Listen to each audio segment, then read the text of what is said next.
everyone. Hello, hello, hello. How is everyone? I am just going to share out this live. Um, 2 seconds. Oh, we've got one in the chat already. How is everyone tonight? I am just going to share out. It has been an exciting. Hey, Noreen. You know what? I might as well put the camera off. Oh my god, I hate my face. 4, 5, 6, 7, 8, 9, 10. How is everybody? It has been an exciting 12 hours, can I say? Everybody, oh, here we go. I'm breaking the camera. Hi, Noreen, how are you, my sweetheart? Guys, you've got me on here for 4 nights, you lucky devils.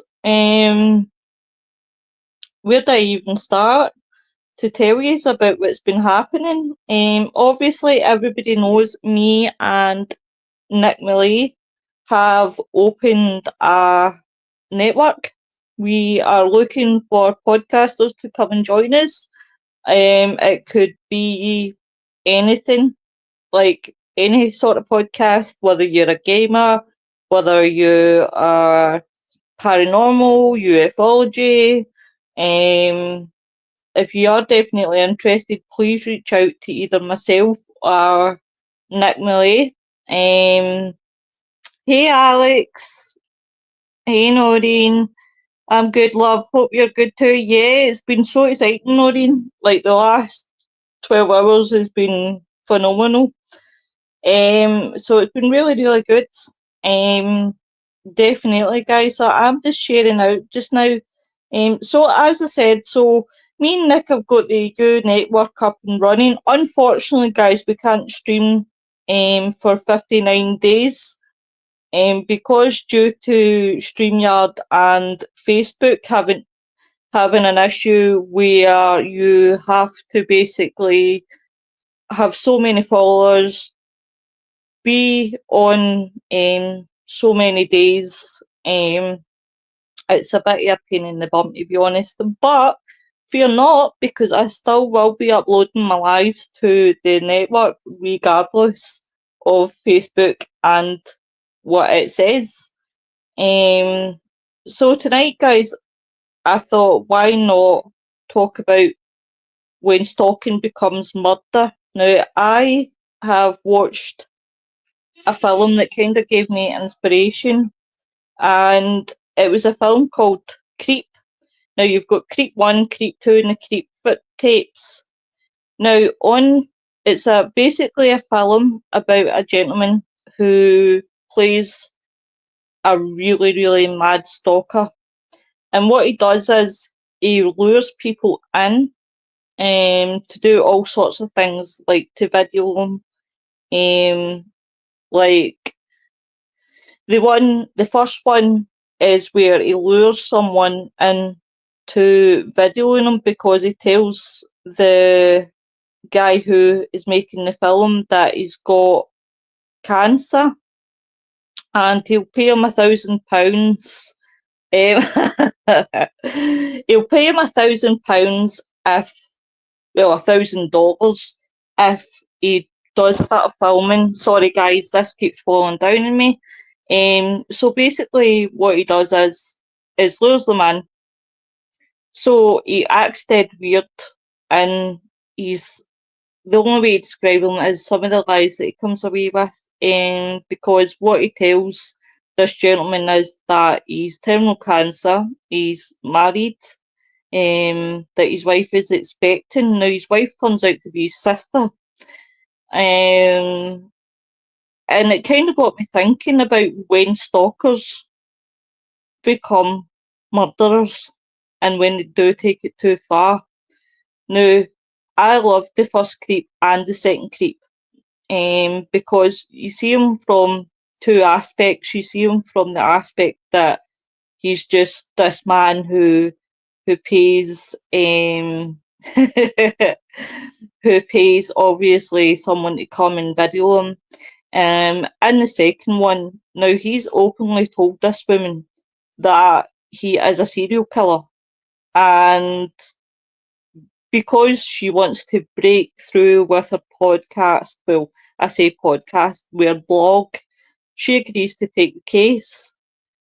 I don't think she took him seriously when he was saying, "Look, I am a murderer. I have murdered people."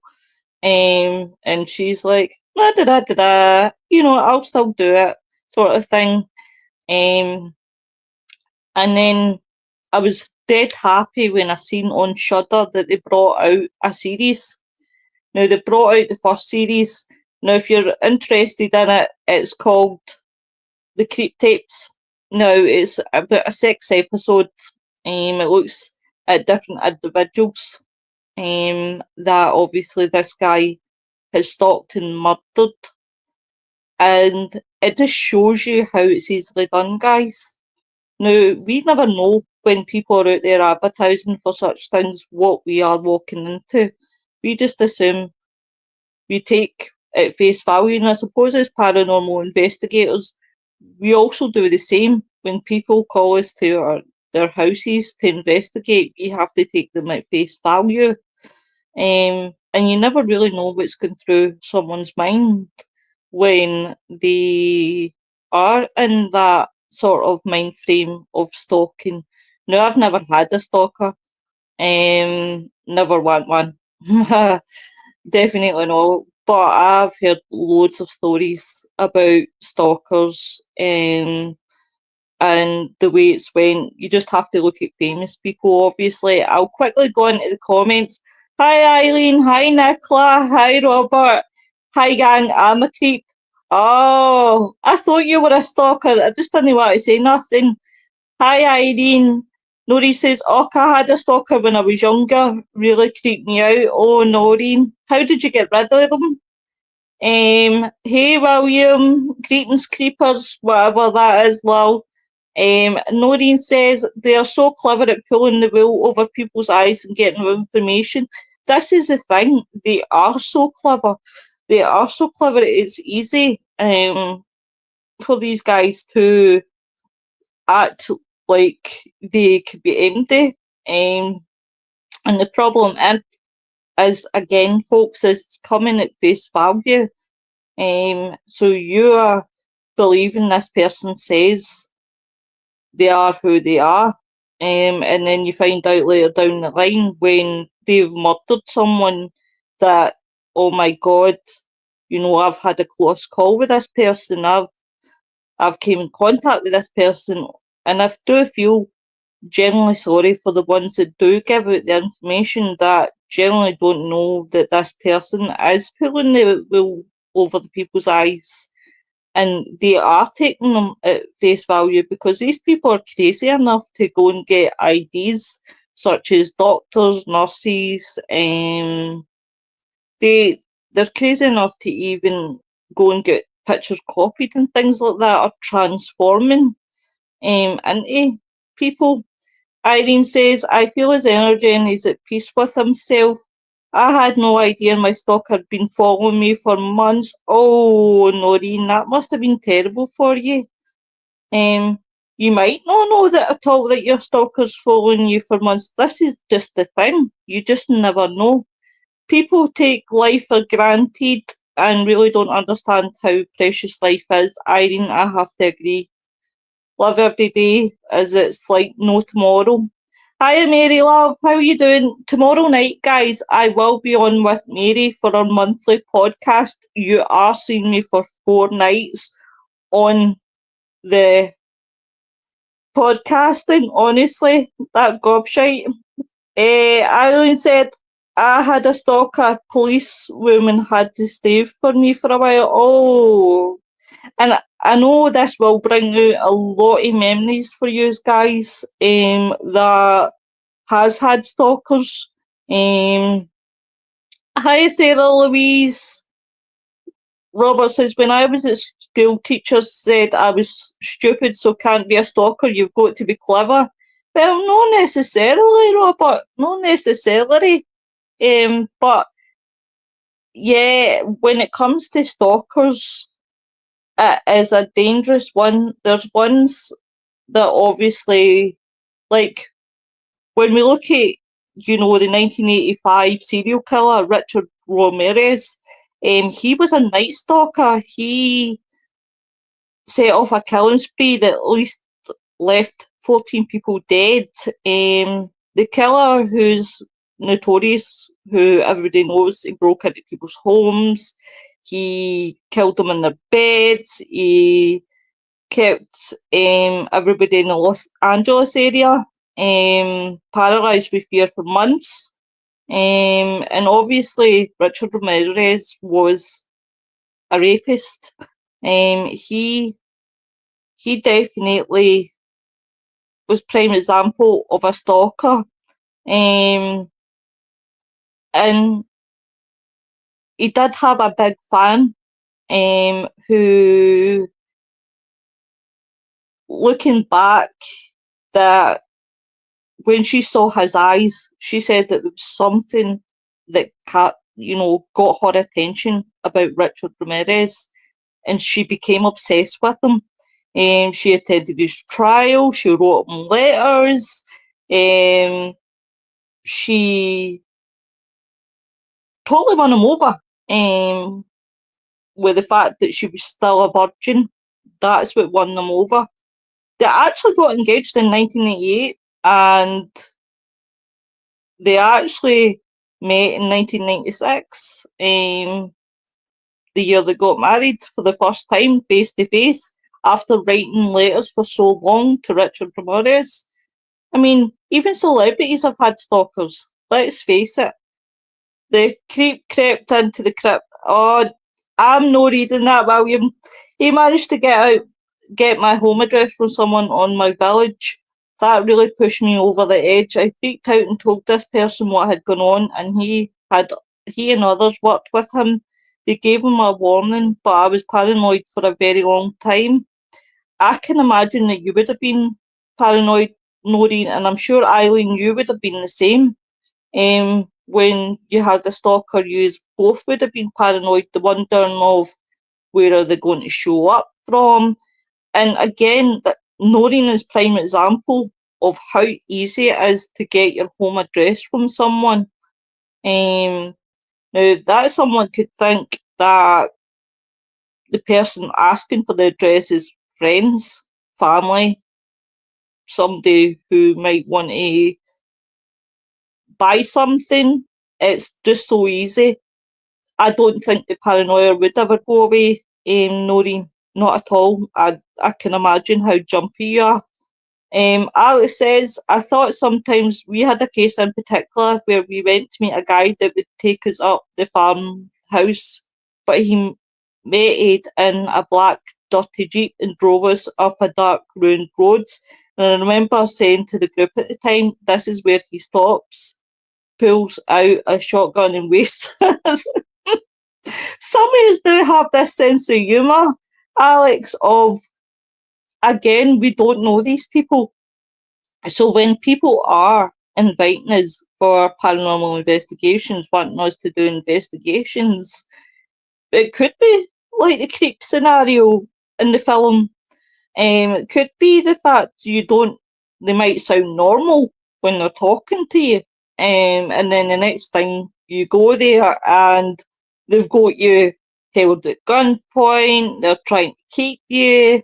And that's what I suppose really got my attention when I was watching these films. And I know people are like, wow, see, when I'm watching films like this from a true crime perspective, I get really, really invested because my mind goes at 100 miles per hour. And I guess it's like when we watch also paranormal movies, right? Now, everybody's had to do this at some point, whether you're a true crime fan, whether you're paranormal, you sit and you watch these films and you get invested and you start questioning, why did this person do this? Why did they do that? Oh, I think it's them that murdered, such and such in the film. And you start questioning until the very end. Nori says, had another incident a few years back. I ended up having sensor lights put up around the outside of the house and got a chain on the door and will lock in my bedroom. It's a terrifying experience, I can imagine, Noreen, and I bet you didn't sleep for months. Eileen says my stalker turned out to be a member of my then husband's staff. Holy shit. He knew when I'd be alone when my hubby was away in business, weird phone calls, knocking on the window, writing on the front door, stealing items from clotheslines, phoning, telling me where I'd been, what I was wearing, and etc. Again, it's mental when you think it's could be somebody who's extra closer to you. Noreen says the first one I told you about was the villager that he was going out with me, but I had forgot what number my house was. He didn't think anything was amiss and told him. Oh, again, it's just the way it happens. So I'm going to look at a few stars who have been stalked themselves. Now, Dolly Parton had been stalked. She first made it into the limelight in 1970s where hit Jolene. Now, she didn't have a clue where her fame would take her. She eventually became one of the most highest country singers. I'll go to admit I love Dolly myself. Who doesn't? But she crossed paths with yet another Jolene. So she sung about Jolene, and then obviously she met a real Jolene. When she came home to discover a box at her gate, there was a baby in the box, along with a note which read, "My name is Jolene. My mama has left me here, and she wants you to have me." Now, Patton was freaked out and called social services, who took care of the child. Now, Patton had said that she often wondered whether baby Jolene ever came to her concerts, but there was no way to track her down, and she didn't really want to try anyway. Now, this woman was obsessed with Dolly Parton, and it just shows you that when you have obviously a fan who's right into you. Now, we all have people we crush on. We all have people who we like. Um, and people take that to extremes. Then it ends up resulting in murder. Now, when you have to look at John Lennon, now John Lennon, who was famous for the Beatles, he had he was stalked by Mark Chapman. And the last photo that you see John Lennon, Mark Chapman's in the background, waiting for an autograph. So, and then the next thing you know, John Lennon's dead because he's been shot by his stalker. Um, Laura, hey Laura, hey, I had a stalker for years. He followed me everywhere, would turn up at my son's school, would constantly phone, text 100 times a day. I knew who he was, but because he never actually did anything, there was nothing the police could do. See, this is the thing. There is a lot of cases where police could have done more, but then you've got to look at the flip side. If they haven't actually done anything, but at the same time, I think police should take it a lot more seriously when people do have stalkers, because you just never know when things could go wrong. Now, it's not just celebrities, you get the normal people who have stalkers, people who finish relationships because they're not happy anymore and end up being stalked and end up being murdered. And it's an everyday occurrence. You see it all the time and you think, why is the police not doing more? Even if they're not doing anything, it should still be noted that this person is getting stalked, because it is serious. Um, Noreen says, when I was in my 20s, I was having weird phone calls whenever my husband was at work. It was getting really creepy, telling me that what I was wearing. Then one day the penny dropped and I recognised the voice and it was your landlord. Holy sh!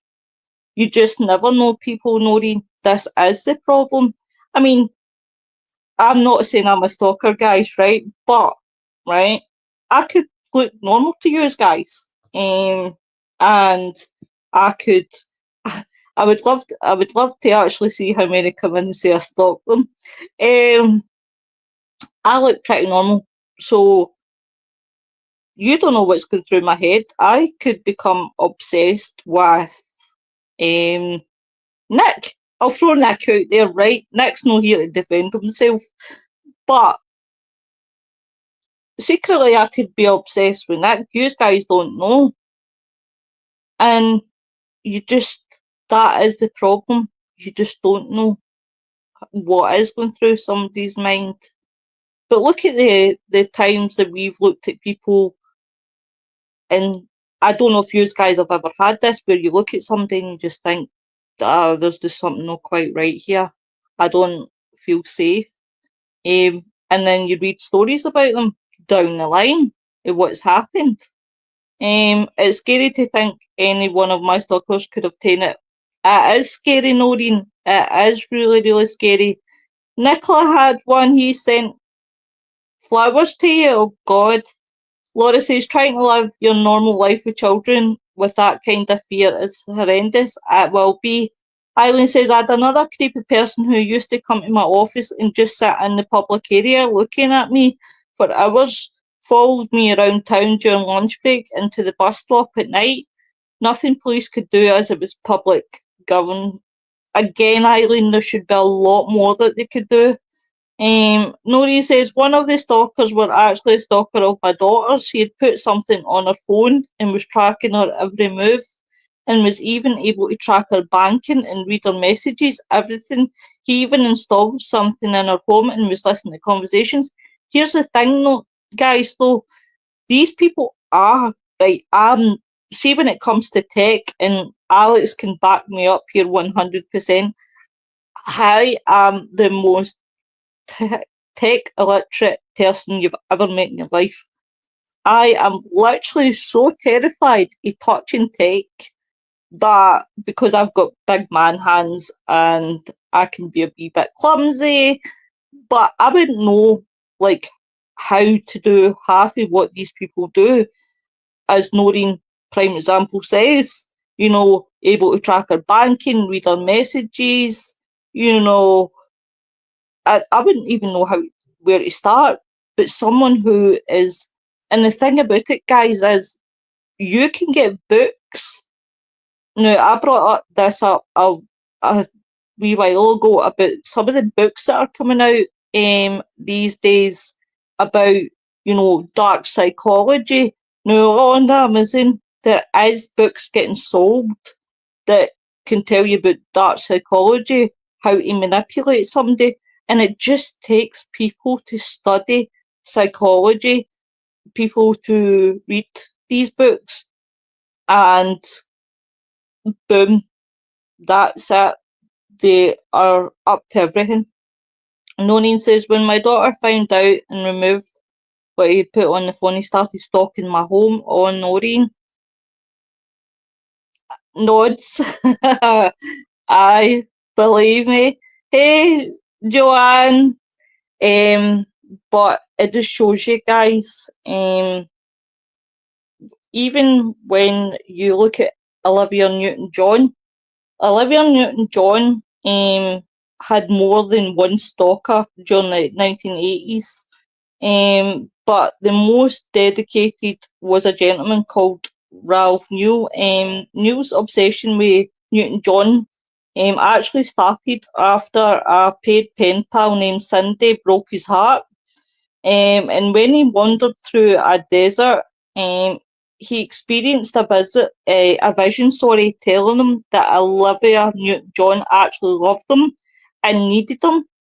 Now, twice in the early 1980s, this gentleman travelled to Australia where he would unsuccessfully try to track her down. He believed that someone named Maria had bewitched Newton John to prevent her from responding to him. He also believed that Maria had replaced Newton John with an evil impostor. Now, after returning to the US, this gentleman moved back into his parents' home and started engaging in all kinds of bizarre behaviour, including sleeping inside a dead cow.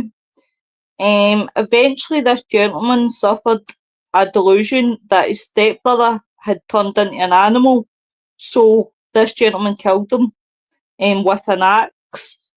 This gentleman is now in psychiatric institute for what he's done. Noreen says he's even put the program on his mother's phone saying she was my friend. He was trying to get information from all angles. He was reading our messages to see what we were saying and to see if we had continued on to him.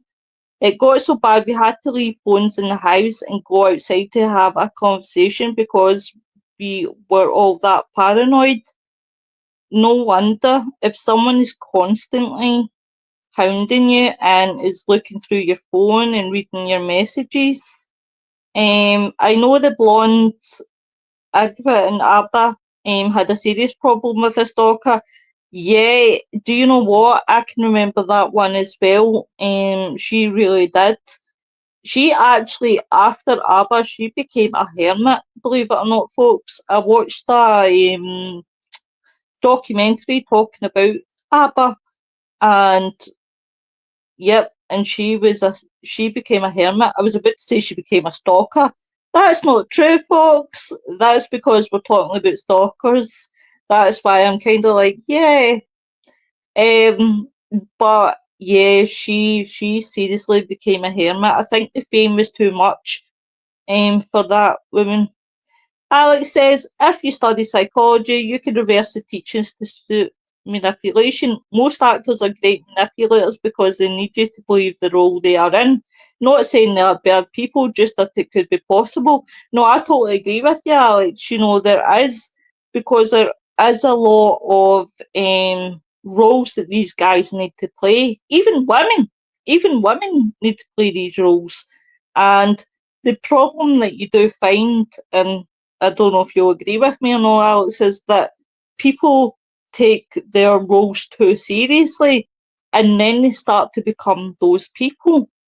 Um, I know I read somewhere about how Heath Ledger took the role of the Joker so seriously, he started to feel like he was the Joker. And it just shows you to be a good actor, you have to go into these roles and things like that. There is a big storyline in the UK in one of the soaps called Hollyoaks. Now I've not watched the soaps for years, guys. I just see it on the reels. And there's a very big storyline in Hollyoaks about a stalker who, like Noreen's experience, except this gentleman had one girl locked in his basement, and he actually raped her mother and daughter. And it's amazing that people can't, not saying that people can't tell fact to fiction, but a lot of these actors do get a lot of hate because people assume the role they're playing on the TV, whether it is TV, whether it's film, that's who they are in real life. And you should see some of the hate mail that these people receive. There was actually one storyline years ago where it was a stillborn death and it was in EastEnders, and one of the characters had swapped her baby that was dead for the other baby. And she spoke about the hate mail that she was getting, the death threats and everything, and you just think people get so invested that they kind of lose the reality of what's real and what's not. And I guess that's the kind of way for a stalker as well. They lose the reality of what's real and what's not. Noreen says, I didn't know you even do that on a phone until that experience. Noreen, phones are getting more and more. Honestly, it's amazing what you could do in phones these days that I didn't even know that you could do. And it just shows you technology, the further we're going on, the more technology we're getting. The longer it goes on, the more fixated they get. It does. And the hard thing is, sometimes people want to say the best in people. There was something that I had watched recently that was talking about a young lady in America who went, finished with this gentleman, met somebody else. The ex-boyfriend obviously couldn't take the rejection, but he had wanted them to be friends. So this is what he had told the young lady, is that they could still be friends, everything would be fine, blah blah blah. And then he actually lured her to the top of the cliff. And the last selfie that you can see is of the young lady looking obviously at the cliff. And then lo and behold, he actually pushed her over the cliff edge. And that was all over the fact that he really couldn't bear her saying no to him. Again, he became violent. Oh, sorry, Noreen. He became violent to my daughter in the end. That's not good, Noreen. I hope that she's escaped him. I really, really do. I can't believe how fast this show is nearly going in, folks. Um, and there was me worrying about how I would be, and I'm not even thinking about it. Do you know what? I forgot to post this in my U network. Ouch. Noreen says he obviously had a fixation on my daughter, but pretended to be gay so that nobody suspected him in the beginning. That is a problem. People can kid on they are, but they're really no. And they do try and fit in with the family. And I bet you, Noreen, you probably thought this boy was so nice and so gentle at the beginning. So then we'll look at Ken Dodd. I know you are going to laugh and think, Ken Dodd had a stalker? Yes. Ken Dodd was being stalked. In 2001, he was stalked. He was 73 and his stalker was a woman, less than half his age. Now, this woman had been following Dodd way across the country, attending each of his shows from the front row. She would send him love letter, nude photographs of herself. In one of the letters, she actually asked, "What does one have to do to become one of your extended family?" Now, she even weaved a tapestry of Dodd as a present for him. After failing to see him in private, she became really more abusive. She began sending Dodd's long-term partner bizarre gifts, one of which included a perfumed rat. Then that's when the obsession peaked in October of 2001 when she pushed burning rags through the letterbox of Dodd's Liverpool home, causing thousands of dollars worth of damage. In 2003, she did admit to the charge of stalking, arson, and harassment, and she was detained under the Mental Health Act. Now, that's somebody who's taken that a wee bit step further, especially when they're turning on the partner of famous people. They can see him as jealousy. Um, Eileen says, my stalker got the sack, had a restraining order served, and my husband had a few big guys pay him a wee warming visit. That's the Scottish way. Alex said, I had a girl crush on me when I used to work in the libraries. She kept trying to get me back to her place and would come into the library with her baby.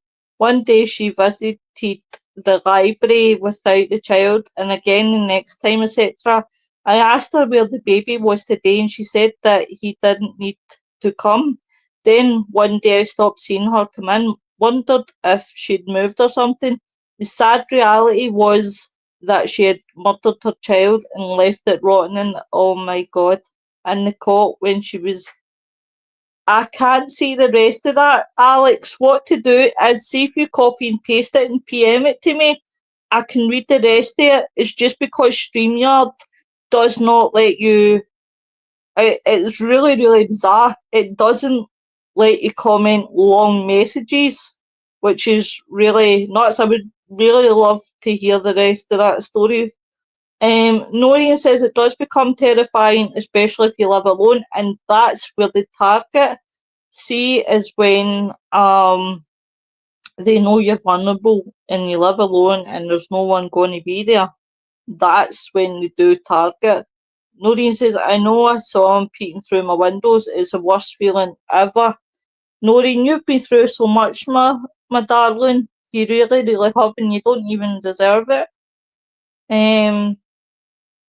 It is so sad. So I'm just going to check quickly, folks, because obviously, right. But that is, oh, there's Alex. But while I'm waiting for Alex, folks, so yeah, it is, especially if you do live alone. I suggest if you do live alone, get an animal a day, like a dog, because they are quite good. And I must admit, having a dog does make me feel safe. Well, I don't have one. I've got two cats. I've got one that thinks it's a dog and another that thinks it's a human. Um, but again, guys, it is terrible when things like that happen. Bjork was another person who got stalked as well. But Ricardo Lopez actually started idolising Bjork in 1993. Now, I heard about this when I was watching the top 5 stalkers or something, and he dedicated most of the 803 pages of his diary to the singer. And then it was one day everything changed when he came across an article in Entertainment Weekly about the singer's relationship with Goldie, and his reaction, this is unacceptable, I'm just going to have to kill her. Now he constructed an acid spraying bomb, which he then mailed to Bjork's London home address. He also videotaped himself, guys, committing suicide with a shot to the head, hoping that through their mutual deaths, he and Bjork could be together. Fortunately, it actually took longer for the package to reach the UK than it did for the police to discover Lopez's body. And actually following clues from his video diary, they managed to actually get the package before it could reach Bjork. And Bjork really, really struggled with that one. She even spoke about it and said that it left her very, very frightened. It did leave her to the point of, I think it was the fact that this man was just out of control. Really, really out of control. Right, I'm just going to go just now, my honey. The sad reality was that she had murdered the baby in the cot and left it rotten. The story was in the papers as one of the men found the poor soul as he couldn't stand the smell. I know she was arrested, but I don't know what happened to her after that. And that is the sad. That is really, really sad. Um, I'm pretty much guessing that she was either jailed or maybe locked up in psychiatric. But you again, you wouldn't have known that's what she was capable of. Again, these people are good at hiding. Um, Noreen says, I did the sensor lights and door chains and locks, and since then have got a few neighbours' phone numbers, and one neighbour has got one end of wireless bell. I've got the push part in case of emergencies. I am glad that you're getting well looked after, Noreen. I wouldn't want anything happening to any of you guys. I don't think the feeling goes away, even they've stopped, because they often carry grudges for years. They can do. Yeah, Alex, I do totally agree. They will she will probably be institutionalised, probably. I do agree, because this is what mostly happens to people like that, or obviously they go to jail. And if that person has had severe mental health issues, then it will be put down to obviously the mental health side of things. And the sad reality is there is a lot of people who have been institutionalised with mental health who has committed murders. The one that always stands out to me, Alex, I don't know if you've heard of this one, guys, is the Overton Bridge. It's the one that I speak about, that the man in 1992 threw his baby off the right side of the bridge, and that's where they say there's the paranormal phenomena, where dogs are jumping off this bridge and they're jumping off to the right hand side. Um, and I will be covering, obviously, at some point, I will be covering people who have been put into mental hospitals due to um, mental health due with crime. But I'll give you one better than that, guys, what I am going to speak about. And I said this to Lynn last night when I was speaking to Lynn on video call, was that I'm actually going to do a show based on people who have medical conditions such as sleepwalking, that have committed murders, and have a debate with you guys to see what your thoughts and feelings are about the fact that if someone murders somebody and they've been sleepwalking, um, should that person then be tried for that murder? I really, really need to research that one because I find that one quite fascinating. Noreen says he's annoying things as it takes years for police to do anything about stalkers, often with bad outcomes. Exactly, exactly. And the thing about it is when you look at these different crimes where stalking has been committed, when you look at serial killers, I mean, take Richard Ramirez. Now, he could have been stopped a long time before where he got to.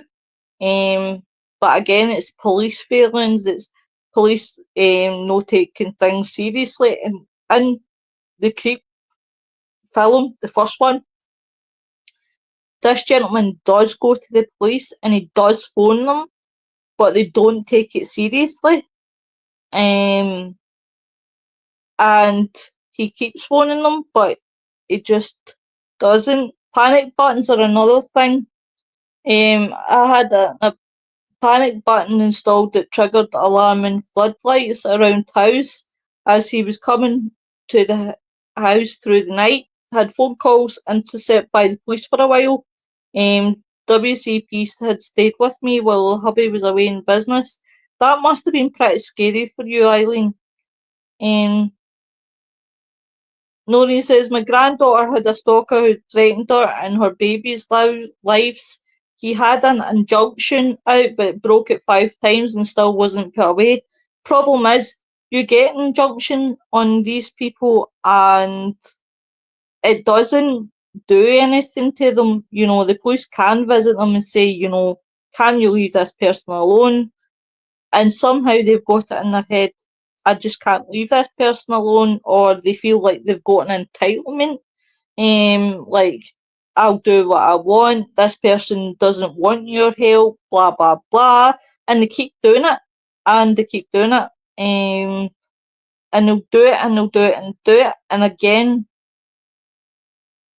when obviously, in fairness to the police, even when they did arrest him, the court just extended his injunction, but that shouldn't happen if they break it. They should be locked up. If they're obsessed, a letter won't help, in my opinion. No, definitely not. If somebody is.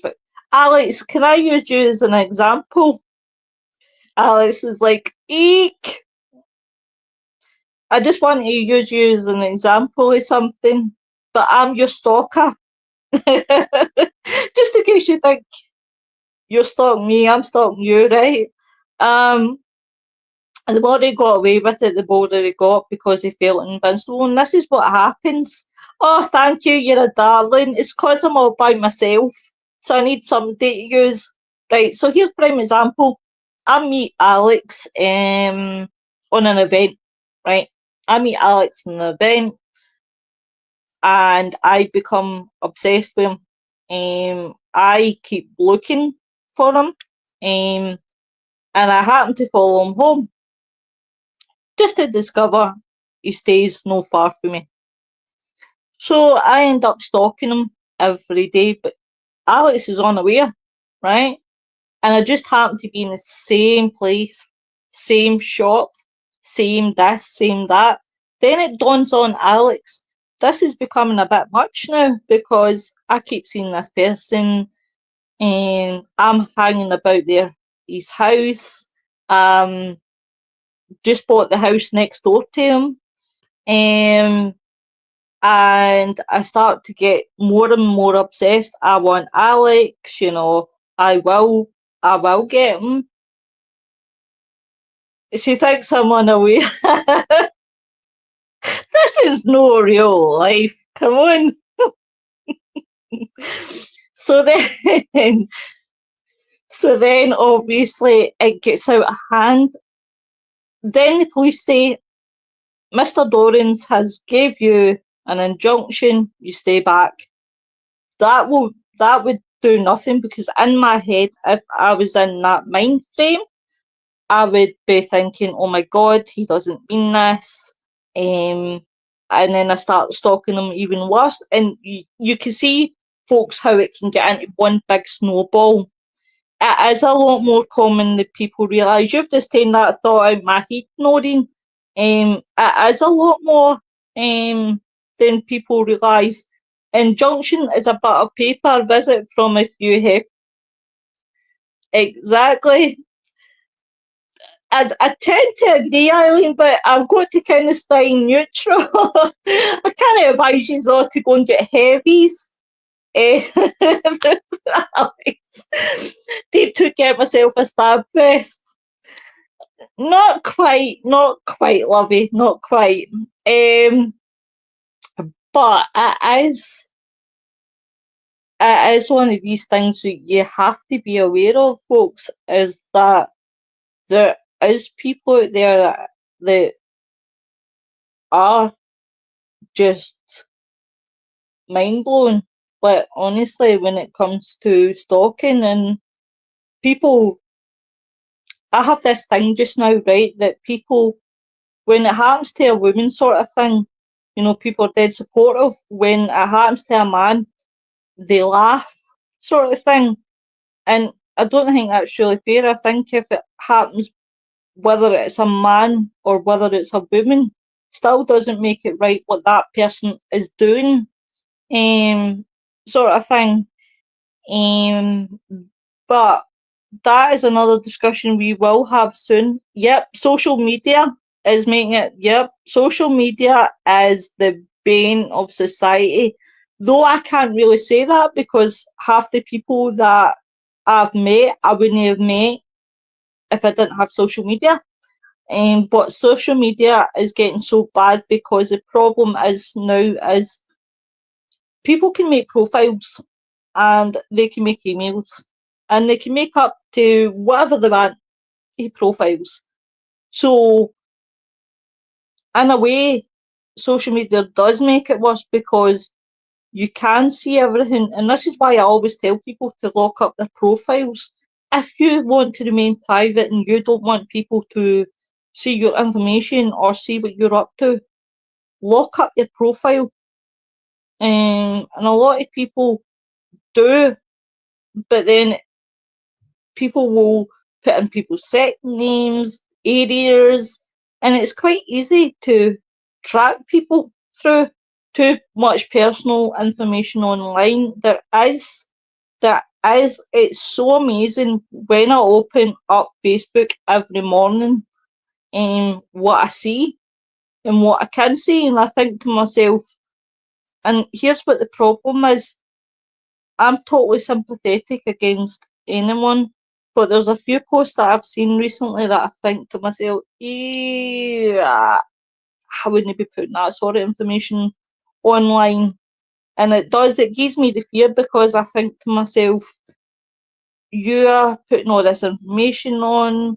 I know you want to try and bring up awarenesses and things like that and tell people why maybe your face is like that or whatever's happening, but then I think flip side, you don't know if that person who's maybe attacked you, don't know if that person maybe stalked you, is in your profile under a different name. Because if you're someone who just adds Tom, Dick, and Aunt Harry, you don't know who you're adding. That's why, see, when I go into my spam, and if there is people who say, like, hi, beautiful, apart from what I say you need your eyes tested, I, I sort of look and I go, I'll check, see if they know somebody that I know. If they don't, I'm just like, block. Hey, hey guys, off to Disneyland translates as you exactly, Alex. People are just like, and it does. This is prime example of social media, as Alex puts it, guys. Hey guys, off to Disneyland translates as you can burgle my house anytime over the next week. Exactly. People put too much, certainly too much information. The more invested a stalker gets, the scarier the situation gets because it can get very quickly escalated to something dark out of frustration. Totally agree with you, Noreen. Totally agree with you.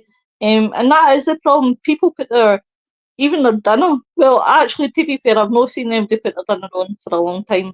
On Facebook, it's usually everything else. Um, but guys, just be a wee bit mindful as well that you just never know who you are adding on Facebook.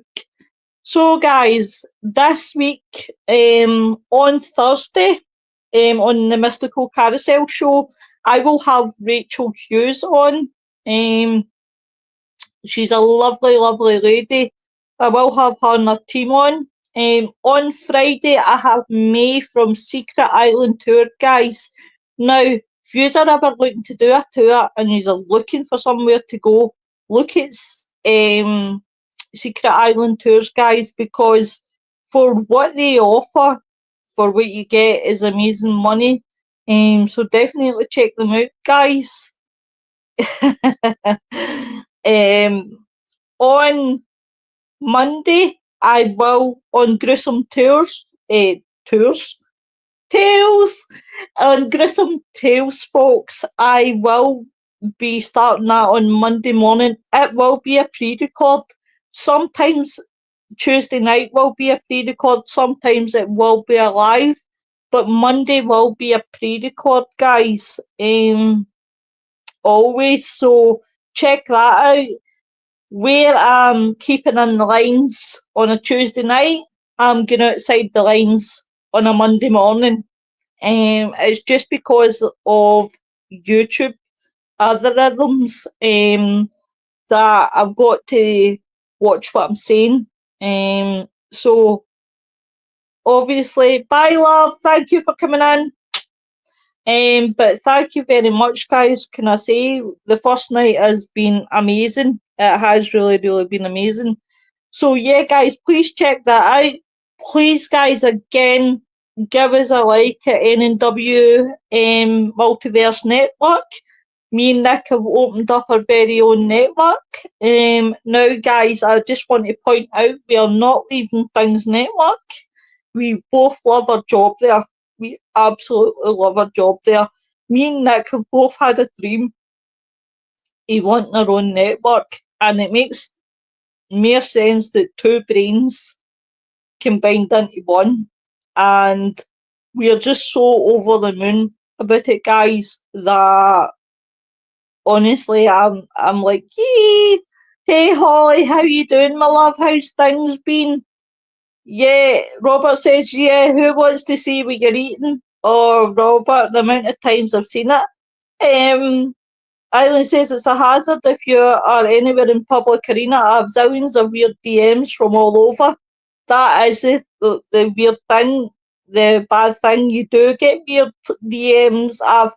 Do you know how much I've had people say, hey, sir, are you interested in us helping you for your podcast? And I'm just like, no.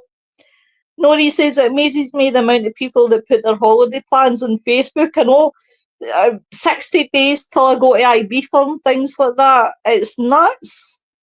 Thanks, Luby. Good chat as ever. Thank you very much for tuning in, folks. Definitely, guys, I will be back next week with a show. But you will see me tomorrow night, guys, on Things in the Netherlands, 8 p.m. UK time.